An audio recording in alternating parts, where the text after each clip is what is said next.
राही ने अनुपमा पर राघव को बचाने का आरोप लगाया, जिसने उसे मारने की कोशिश की थी।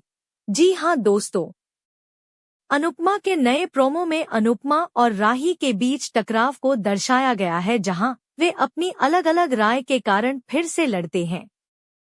राही भावनात्मक रूप से टूट जाती है और अनुपमा पर अभी भी राघव को शाह हाउस में रखने का आरोप लगाती है।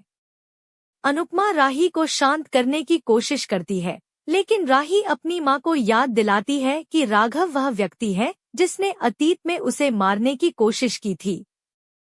हालांकि अनुपमा राही से माफी मांगती है और उससे वादा करती है कि वह राघव को घर से बाहर निकालने के बजाय जल्द ही सब कुछ ठीक कर देगी। राही का कहना है कि अनुपमा को इस बात की परवाह नहीं है कि राही राघव के आसपास असुरक्षित महसूस करती है, बल्कि वह राघव की अधिक परवाह करती है, भले ही वह एक अजनबी से ज्यादा कुछ नहीं है।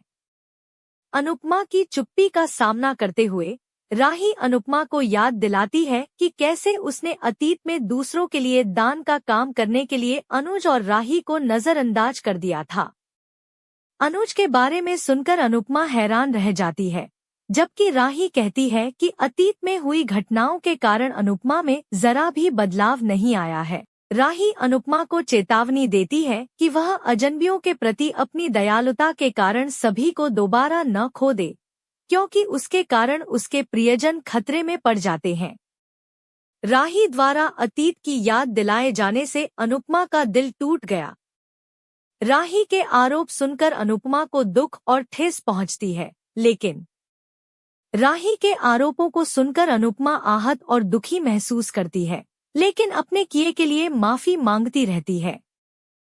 प्रोमो में यह खुलासा नहीं किया गया है कि किस घटना के कारण राही और अनुपमा के बीच इतना भयंकर झगड़ा हुआ, लेकिन यह संकेत देता है कि यह राघव से संबंधित है। राघव अतीत में किसी न किसी तरह पराग से बंधा हुआ है और पराग के कारण उसने कुछ अनमोल चीज खो दी है। राघव, पराग और उनकी कहानी के बीच का पूरा इतिहास सामने आने वाला है, जिससे कोठारी परिवार के बीच रिश्ते बदल जाएंगे। प्रेम राही को अनुपमा पर आरोप लगाते हुए भी देखता है और संभवतः मां बेटी के बीच एक पुल बनने की कोशिश करेगा ताकि उनका रिश्ता न टूटे। यह देखना दिलचस्प होगा कि क्या राही और अनुपमा राघव का पक्ष जानने के बाद पराग के खिलाफ हाथ मिलाने का फैसला करते हैं, ताकि उसे न्याय मिल सके।